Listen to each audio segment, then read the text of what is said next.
दोस्तों, आपने रिलायंस ग्रुप का वो स्लोगन कर लो दुनिया मुट्ठी में, ये तो सुना ही होगा। आप समझते भी होंगे कि स्लोगन का मतलब क्या है। यही ना, ये सभी के हाथों में फोन, उसमें इंटरनेट और इस इंटरनेट में पूरी दुनिया। और ये बात काफी हद तक सही भी है, क्योंकि आज वाकई दुनिया हमारी मुट्ठी में है। हमसे हजारों लाखों किलोमीटर दूर दुनिया में क्या चल रहा है, हम अपने मोबाइल में उसे देख सकते हैं। और ये सब पॉसिबल हुआ है इंटरनेट के जरिए। लेकिन अब दुनिया से इंटरनेट खत्म होता जा रहा है। जी हाँ, ये एक सच्चाई है, क्योंकि अब दौर आ गया है स्प्लिंटर नेट का। स्प्लिंटर नेट यानी कि हर देश का अपना अलग इंटरनेट होगा। फिर वो इंटरनेट कैसे कहलाएगा, वो आपस में कैसे कनेक्टेड रहेगा।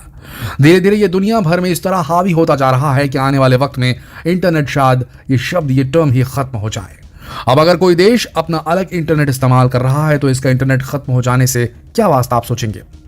दोस्तों, ऐसे ही सवालों के साथ हम आपको आज डिटेल में बताएंगे कि आखिर ये स्प्लिंटर नेट है क्या, और इसका असर दुनिया में कितना और किस तरह से हो रहा है। कैसे हो रहा है इंटरनेट का डी ग्लोबलाइजेशन, और कैसे इंटरनेट आने वाले वक्त में पूरी तरीके से खत्म हो सकता है, जानते हैं इस वीडियो में। स्प्लिंटर नेट को जानने के लिए पहले तो हमें यह समझना होगा कि इंटरनेट क्या होता है। इंटरनेट का मतलब है अंतरजाल। ये शब्द शायद हिंदी में आपने ना सुना हो। इंटरनेट का हिंदी अनुवाद अंतरजाल ही है। इसे आप ऐसे समझिए कि एक तरह का ग्लोबल नेटवर्क है जो कई कंप्यूटर्स या सिस्टम्स को आपस में जोड़ता है।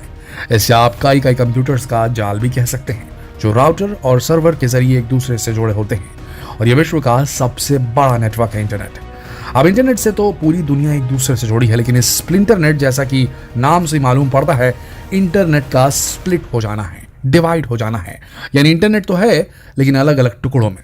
जैसे मान लीजिए चीन का अपना अलग इंटरनेट, भारत का अपना अलग इंटरनेट, अमेरिका का अपना अलग इंटरनेट, रूस का अपना अलग। इस तरह से हर एक देश सिर्फ अपने अपने तक ही सीमित है, उसे पूरी दुनिया की खबर नहीं है। इन देशों की सरकारें अपने इंटरनेट का इस्तेमाल अपने ढंग से कर रही हैं। अब दुनिया में कई ऐसे देश हैं जहां ऐसा चल रहा है। दोस्तों, यहाँ हम आपको ये बता दें कि कई बड़े बड़े जानकारों ने ऐसा कहा है कि आने वाले वक्त में दुनिया भर में एक इंटरनेट का होना इनफ नहीं होगा। इसे लेकर कई ये भी कहते हैं कि आने वाले वक्त में पूरी दुनिया में 3 इंटरनेट होंगे, एक अमेरिका का, एक चाइना का और एक यूरोप का। और शायद लगातार बदलते लैंडस्केप को देखकर यही लग भी रहा है। देखा जाए तो स्प्लिंटर नेट का इस्तेमाल दुनिया भर के देश कई कारणों से कर रहे हैं। किसी के पास टेक्नोलॉजी अच्छी है, किसी के पास ट्रेड अच्छी है, या फिर स्प्लिंटर नेट की वजह पॉलिटिकल इश्यूज भी आ रहे हैं। जी हाँ, रिलीजन बेस्ड इश्यूज या फिर डाइवर्जेंट नेशनल इंटरेस्ट के बेसिस पर ऐसा हो रहा है। वैसे इस इंटरनेट की शुरुआत चीन से ही हुई है। ये तो आपको भी शायद मालूम हो कि चीन का अपना एक अलग ही इंटरनेट की दुनिया है। चीन में ना तो गूगल है, ना यूट्यूब है, ना इंस्टाग्राम, फेसबुक, ट्विटर से लेकर व्हाट्सएप तक बैन है चीन में। इनकी जगह चीनी सोशल मीडिया प्लेटफॉर्म्स हैं जो हर शख्स की हर लिखी कही बात पर नजर रखते हैं। जी हाँ, चीन इंटरनेट सेंसरशिप के मामले में दुनिया के सबसे सख्त देशों में से एक है। और अगर इंटरनेट की सेंसरशिप की गई, मतलब वो इंटरनेट रहा ही नहीं। चीन में यूजर कई सोशल मीडिया प्लेटफॉर्म का इस्तेमाल नहीं कर सकते। इतना ही नहीं, यहाँ यूजर्स का लिखा या शेयर किया हुआ सारा कंटेंट सेंसरशिप सिस्टम से होकर गुजरता है। इसके लिए चीन में एक खास प्रोग्राम काम करता है जिसे ग्रेट फायरवॉल ऑफ चाइना कहा जाता है। और चीन का यह फायरवॉल स्प्लिंटर नेट का सबसे बड़ा एग्जाम्पल भी है। इसे दुनिया का सबसे लेटेस्ट इंटरनेट सेंसरशिप प्रोग्राम माना जाता है। इससे चीन कंटेंट को सेंसर करता है। इससे ऐसी वेबसाइट ब्लॉक कर दी जाती है जो कम्युनिस्ट पार्टी ऑफ चाइना की नीति से अलग कुछ भी कहें। यहाँ तक कि कीवर्ड्स भी ब्लैकलिस्ट कर दिए जाते हैं ताकि कोई खास चीज सर्च ही ना हो सके। चीन में सेंसरशिप के लिए great firewall of China programme की शुरुआत साल 1998 से हुई। इसे गोल्डन शील्ड प्रोजेक्ट भी कहते हैं। यह सेंसरशिप इतनी तगड़ी है कि इसे भेदा जाना आसान नहीं है। द ग्रेट वॉल की तर्ज पर इंटरनेट सेंसरशिप की इस व्यवस्था को ग्रेट फायरवॉल कहते हैं। माना जा रहा है कि इस प्रोग्राम में कई नई चीजें जोड़ी हैं जिससे सेंसर और सख्त हो सकता है। बता दें कि अमेरिकी संस्था फ्रीडम हाउस हर साल इंटरनेट फ्रीडम पर रिसर्च करती है और बताती है कि दुनिया में कौन सा देश अपने लोगों को कितनी छूट देता है। इसमें चीन सबसे आखिरी देश माना जाता है। 100वें नंबर में चीन को अक्सर 10 नंबर मिलते हैं, 10 आउट ऑफ 10। यानी यहाँ इंटरनेट पर काफी कड़ा पहरा है। वहीं आप ये भी समझ ही गए होंगे कि चीन में सेंसरशिप के उदाहरण तब से मिलते हैं जब इंटरनेट भी नहीं था। सिर्फ चीन ही नहीं, ईरान ने भी अपने एक अलग ईरान नेशनल इंफॉर्मेशन नेटवर्क बनाया हुआ है। ईरान में भी सोशल मीडिया पर काफी सख्ती है। यहाँ के लोग यूट्यूब, ट्विटर, फेसबुक नहीं चला सकते। न्यूज के नाम पर सरकारी चीजें ही यहाँ देखी पढ़ी जा सकती हैं। वहीं भले ही बहुत से लोगों को ये लगता हो कि नॉर्थ कोरिया में इंटरनेट नहीं है, लेकिन ऐसा नहीं है। वहां भी उनका खुद का इंटरनेट है। क्वांग म्योंग नाम है उसका। यहाँ कोई भी विदेशी मीडिया की एंट्री नहीं है। ना आप उन्हें खोज सकते हैं, ना वे आपको। इस देश के लोग बाहर बस चुके हैं। अपने नाते रिश्तेदारों को मैसेज या कॉल तक नहीं कर सकते। सिर्फ सरकारी अधिकारियों को ही इसकी इजाज़त होती है। वहीं इनके अलावा और भी बहुत सारे देश हैं जो इंटरनेट को सेंसर कर चुके हैं, जैसे कि UAE, united Arab emirate, Belarus, तुर्की, थाईलैंड, म्यांमार, सब में किसी न किसी प्रकार की सेंसरशिप है और वो अपना अलग नेटवर्क चलाते हैं।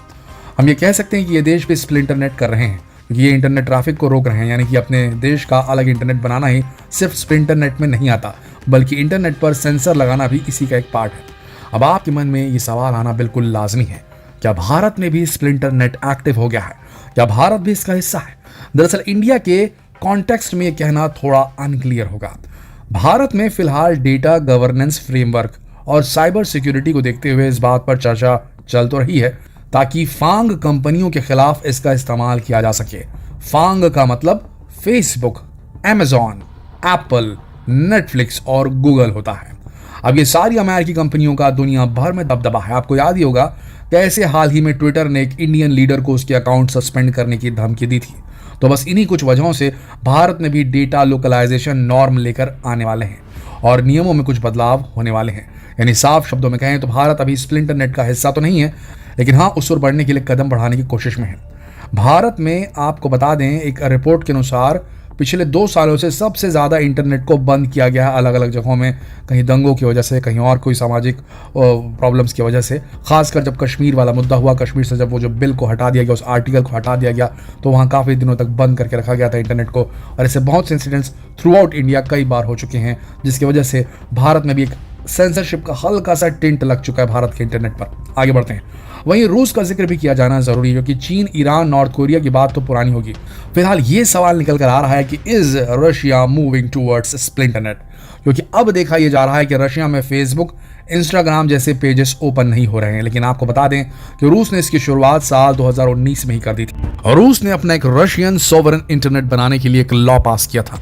उस वक्त व्लादिमीर पुतिन जी ने कहा था कि हम अमेरिका के अग्रेसिव नेचर को देखते हुए कदम उठा रहे हैं। फिलहाल वहां भी ये वर्क इन प्रोग्रेस है, लेकिन हम बात करते हैं कि आखिर दुनिया को इसकी जरूरत ही क्यों पड़ रही है। तो बता दें कि इसकी सबसे बड़ी वजह अमेरिका का इंटरनेट सेक्टर में बढ़ता हुआ दबदबा है। और अमेरिका और ब्रिटेन, खासकर यूरोपियन कंट्रीज, ये जो प्रोपोगंडा चलाना चाहते हैं वहां से चलाते हैं। इनकी फिल्में, इनका हॉलीवुड, इनके सुपरस्टार पूरी दुनिया पर राज करते हैं, पूरी दुनिया से कनेक्टेड हैं। हाल ही में पीएम मोदी की भी जो डॉक्यूमेंट्री आई थी, उसे भी यहाँ पर बैन किया गया भारत में। अब ये भी स्प्लिंटर नेट का हिस्सा माना जाएगा। उसी प्रकार से रूस के खिलाफ बहुत कुछ प्रेषित किया जाता है अमेरिकी मीडिया में, चाइना के खिलाफ बहुत कुछ प्रेषित किया जाता है अमेरिकी मीडिया में। इस बात को ये देश अच्छी तरीके से समझते हैं, इसीलिए चाइना ने अपना अलग इंटरनेट डेवलप कर लिया, समझ लीजिए सेंसरशिप डेवलप कर लिया, ग्रेट वॉल डेवलप कर लिया। उसी राह में अब रूस भी चल रहा है और भारत को भी, अगर भारत के खिलाफ प्रोपेगेंडा होता है तो इन चीज़ों को हटाने के लिए भारत को भी शायद आने वाले समय में एक फायर वॉल विकसित करना पड़ेगा। तो अगर ऐसा ही चलता रहा, हर देश प्रभुत्व को खत्म करना चाहता रहा इन गोरों का, इन यूरोपियन कंट्रीज का, इन अमेरिकियों, इन ब्रिटिशर्स का, तो ये काम करेगा। कुल मिलाकर होगा ये कि पहले स्प्लिंटर नेट्स बनेंगे, फिर वापस से हो सकता है कि इंटरनेट का नया उद्गम हो जिसमें सभी को एक ही मान्यता हो, सभी एक प्रकार से इंटरकनेक्टेड हो जाए और हर जो भी देश हो उसको एक प्रॉपर एक वैल्यू चेंज जब तक नहीं मिलेगी, अमेरिकन कंटेंट को भी जब वही वैल्यू मिलेगी जो एक इंडियन कंटेंट को मिलेगी, तब जाकर इंटरनेट वापस से जन्म ले पाएगा। लेकिन उसके पहले तो धरती पर स्प्लिंटर नेट ही राज करने वाला है। आपका इस बारे में क्या कहना है? क्या इंटरनेट की सेंसरशिप होनी चाहिए, यस और नो? ये कमेंट सेक्शन में आप लिखकर जरूर बताएं। बहुत ही अहम सवाल है, बहुत ही अहम वीडियो है, जिसे शेयर करना ना भूले फेसबुक पर, व्हाट्सएप पर, यूट्यूब पर। कल फिर मिलते हैं एक और जानकारीप्रद वीडियो में। तब तक के लिए आप सबका इस वीडियो के अंत तक बने रहने के लिए दिल से धन्यवाद।